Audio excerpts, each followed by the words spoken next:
gently down the stream. Merrily, merrily, merrily, merrily, life is but a dream. Row, row, row your boat gently down the stream. Merrily, merrily, merrily, merrily, life is but a dream. Row, row, row your boat gently down the stream. Merrily, merrily, merrily, merrily, life is but a dream. Today we'll be answering a question from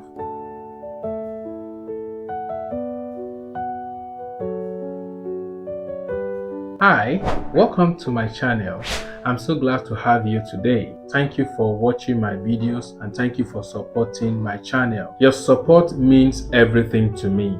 So if you also have a question and you want me to make a video on a specific topic, feel free to drop it in the comment section. I would love to hear from you. First, let us look at the word harmony in music. Harmony refers to the combination of different musical notes played or sung simultaneously to create a pleasing or expressive sound. It often supports melody and adds depth, texture, and emotion to music. The very first type of harmony we're going to look at is diatonic harmony. This refers to notes that belong to a specific scale or key. The 7 notes of the major and natural minor scale is a good example. Why is this correct? Okay, let's say we have a melody, I'm going to just fix in lyrics to the scale, to the diatonic scale of C.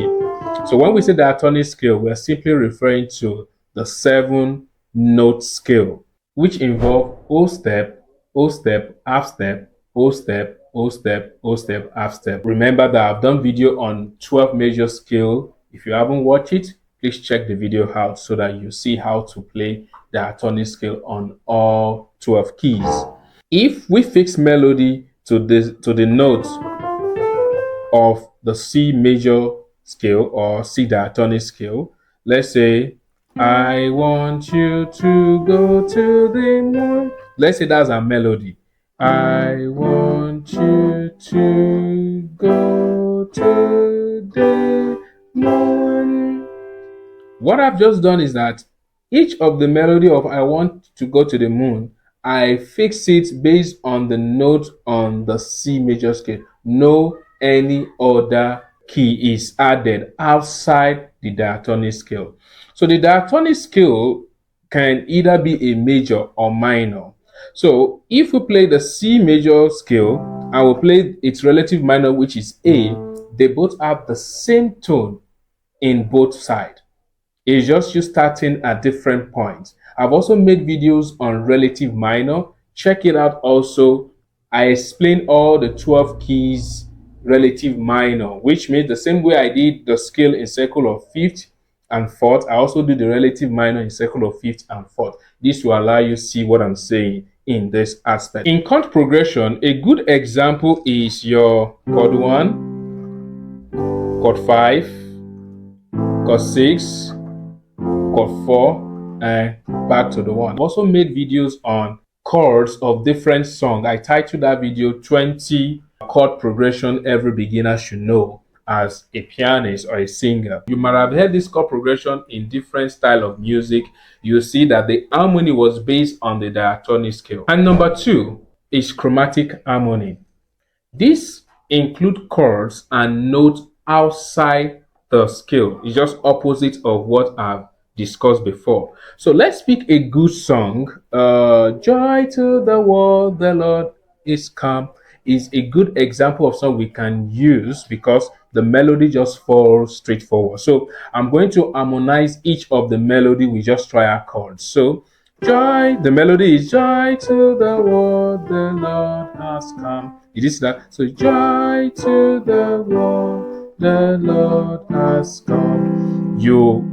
If you play that way, that is just you playing it as a diatonic harmony. So if I do this along the line, look at it, if I do this, joy to the world. This note I played, these two, does not belong to the scale of C, diatonic. It's outside it. So like you are borrowing some notes outside it. But there's something you need to take note. When I play this part here, those borrowed notes, Joy to the world. What did you notice? It creates a tension.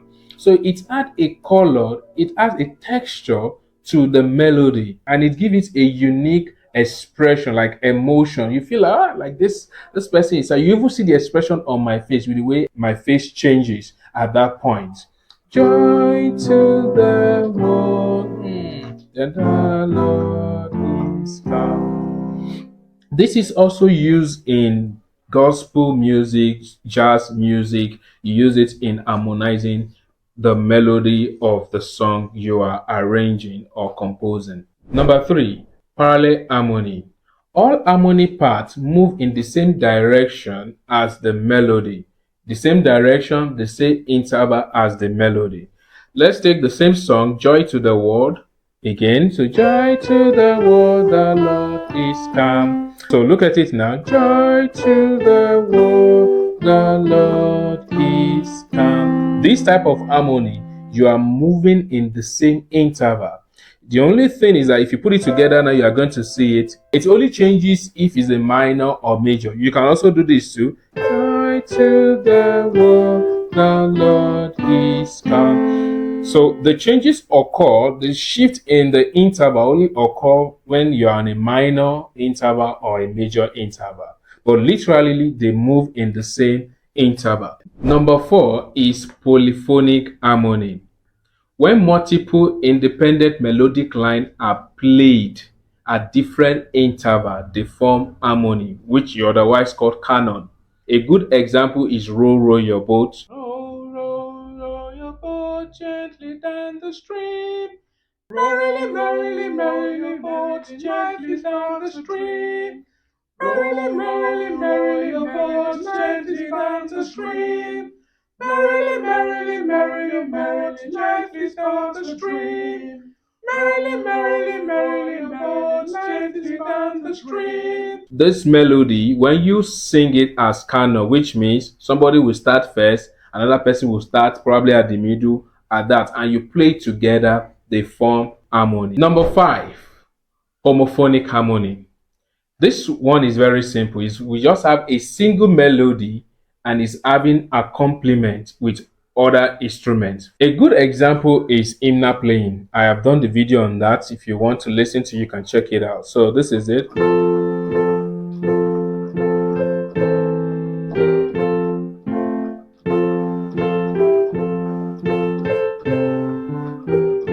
You're going to hear that there's a single melody where other notes are accompanying that melody. For example, let's say we have a single soloist, like a baritone soloist singing, or a tenor soloist is singing, and you have guitar accompaniment, piano accompaniment. So that is a good example of what homophonic harmony. We have a lot of different types of harmony every composer needs to understand or get themselves familiar with in order to harmonize your melody. We have the dissonance, we have the consonant, we have the cluster, we have the quinta, also we have the extended harmony. So if you want me to make video on this also, you can put your request in the comment section. I will definitely make a video on this. So as a composer or music director, get yourself to the types of harmony first before you can start harmonizing or you understanding how to sing parts. Because in parts singing, sometimes you might hear a note which is not part of the scale. So you may be wondering, if you don't have the idea that, oh, there are different types of harmony structure, there are different types of harmony I can use in harmonizing any melody I'm creating. The next is, what is voice harmony? This refers to the combination of different vocal parts or voices that works together to create a pleasing sound. In a choral or vocal music, voice harmonies is achieved by arranging different parts such as soprano, alto, tenor, and bass to harmonize the melody, either through interval of third and fifth. The voice of an individual, like I've explained before, varies.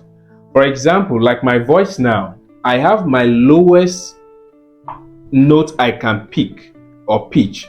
I also have my highest note I can pitch. Also, when you bring somebody else in, the person too might have his own lowest and highest pitch they can pick. Some people might have the same. That means that's fine. It's not bad. That's fine.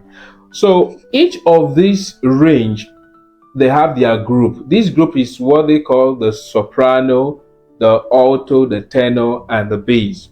So I'm going to show you the range on the piano. In case you are a director or choir mistress, you want to group your choir, you can use this range to group them to different voices. For soprano singer, the soprano singer should be able to pitch from C4. C4 on the piano is the neutral sound both men and women, male or female, can pitch. Even children can pitch. So it's called the middle C. That's a C4. So it's expected that for every soprano singer, or it is expected of you that any voice that can pitch from C to A5, it is soprano.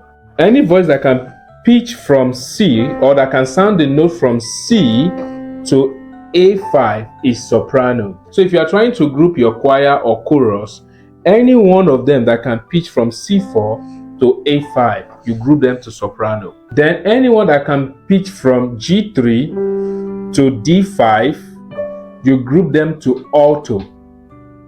Then anyone that can pitch from C3 to A4, you group them to tenor. And anyone that can pitch from F2 to D4, you group them to bass. Please note that this voice range I gave you on the piano is not absolute. A trained singer who is a good soprano can even sing from C4 below or even higher, while untrained might not even be able to sing up to that range. So it's just a rough guide. It's not an absolute guide. Not that when you see somebody who sang from C4 and get to A and get to A5, then you try to the person to sing low also, the person was able to do it, then you now say, no, you don't belong to the choir. No, this is just a rough guide. For example, someone like me now, which is I'm a baritone singer, which means I fall under below tenor and above bass. I can't really sing bass because if you give me F2 to pitch, I can't pitch it.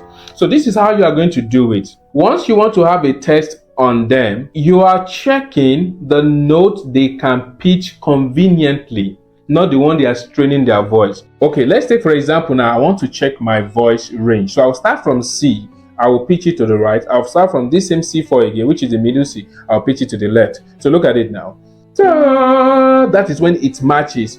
Ta ta ta ta ta ta ta ta ta.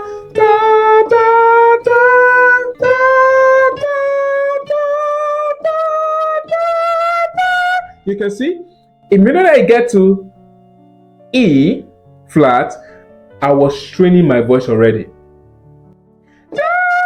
It shows that if I keep on training, I should be able to pitch up to G or even A or A flat. You see that, which means I have a kind of high pitch. Good. Now look at it. Now let's go from C to the lower part now. Ta ta ta ta ta ta ta ta ta ta ta ta ta. See, I can't really pitch F2. It shows that I'm not a bass singer. Now, how to sing parts? You can sing parts taking few steps. Number one, analyzing the song. That is if you are scoring already made song. Now, what you are going to do when you are analyzing the song is for you to get the melody of the song. Number two, you familiarize yourself with different harmony structure. You should know that when you have a melody, alto most time harmonize in thirds to the melody, while tenor and bass can do fifth or octaves. What do I mean? Let's take the same song, Roll, Roll, Roll Your Boat.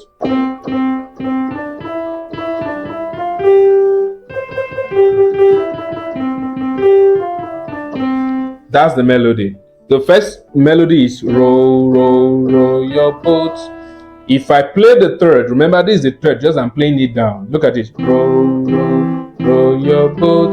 I've gotten the harmony. So that's for alto. If I do fifth, row, row, row your boat. Did you see that now? That is tenor harmonizing the melody. Then the bass can do octave, which means the bass might be copying what the melody is singing, which means then if you play it together, it's going to sound like this. I'm going to just use these few fingers so that you can see it. It's going to sound like this. Row, row, row your, did they say then? Boat. This is what you're going to sound. So the alto is singing third, the tenor is singing fifth, the bass is singing octave. You can do that. Secondly, you need to familiarize yourself with chords. Okay, for example, this is the melody. In fact, this is the most important one you must know. You must understand chord structure. So this is the melody. I already know that this is my first note on the scale of C. So definitely that's chord 1. This is my chord 1 triad. You can start with a simple triad chord. You see, this is alto, this is what? Tenor. Or you can, depending on your choir, you can give alto to this note, and you can give tenor this note. It's also good. Why the bass sing the octave lower? Did you see that now? So if I play row, row, row your boat in chord, look at this. Row, row, row your boat. Did you see the harmony? Did you hear it? So row, row, row your boat. I decided to use seventh based on what I like about the song. So it's not compulsory. You can easily use chord 5 here. But I use chord 7, which is F, B, and D. But I can also use chord 5 too, depending on what you want. So with the chord, you are able to get all other harmony in it. In fact, even when you want to use a kind of advanced chord, it's also from there you get all other parts harmony. So in a choir, most nowadays there's what we call the inverted way, whereby you'll be hearing the tenor up and soprano will be somewhere down. It's also possible. So you must, like I said, the first step, you must get the melody of the song when you are analyzing the song. So when you're analyzing the song, you are enjoying the song, you are getting time to know the song, you are watching out for modulation or any changes on the song, because you have to be careful if the song modulates maybe after a few bars, so that you will not score a wrong part for another part. Because when there is a modulation in a song, every part changes. And sometimes, depend on the vocal range of your choir group. Sometimes when there is modulation, the soprano might be too high. Maybe somebody singing soprano might not be able to pitch it. You can give that to the tenor to sing that part if they can pitch it, or you lower it a bit, or you can lower it an octave for them to pitch conveniently. Number 3, sing each of the parts to yourself. Once you are done with the arrangement, so there are different methods of you interpreting or notating your song. Let me make this clear. Most musicians, generally they use score. You see a music score, but sometimes you might not have the score. You can interpret each of this melody based on the keys. You can use their letters, or you can use their software notation. I'm still going to make a dedicated video on software notation. You are going to like topics. Very important you learn software notation. It helps you. So once you, whatever way you've interpret or notate each of these parts in your writing or in your script, you sing it to yourself. So as somebody who is just starting to sing part, you find out that the melody, the same way you're able to pick out melody, the melody keep resonating in your mind. It keeps saving. One day you just find out that, oh, somebody is singing a song or somebody is singing a melody. You are just able to fix the part directly. Some of us can do it easily, but majority of times we don't even know the part we are singing. All we just know that we are parting this person. I'm sure you might have come across that too. So you put this part down and sing it to yourself. Soprano, you sing it. Alto, you sing it. You understand the way they sang. And tenor, you sing it. You see the way they sang and blend to the harmony and to the chord you are playing. So with this, it's saved into your music brain, and then Next time, as time comes, you'll just be able to pick the part naturally without any stress. And lastly, learn each part roles. Like I've explained before, soprano is the important part of the music, which is otherwise called the melody. You must get that first. Number two, alto can sing in third, they can sing in sixth. So if you don't understand interval, you might not be able to get when I say alto can sing in third. Then tenor can sing in a fifth and octaves. Then bass is the one that creates the root of the note most time, except if you want to do a rootless voicing. There's another way of rearranging your chord which is called rootless voicing you can apply, though that's advanced. So by following these steps, you'll be able to sing the part. But mind you, yes, I've showed you the steps on how to sing part. It will not just come at a go if you do not practice each part independently. As you practice each part independently, you are going to now understand the texture of how tenor sound. You are going to understand the texture of how alto sound when you do this regularly. Thank you so much for watching. I hope you found this video helpful. Don't forget to like, comment and subscribe if you haven't already.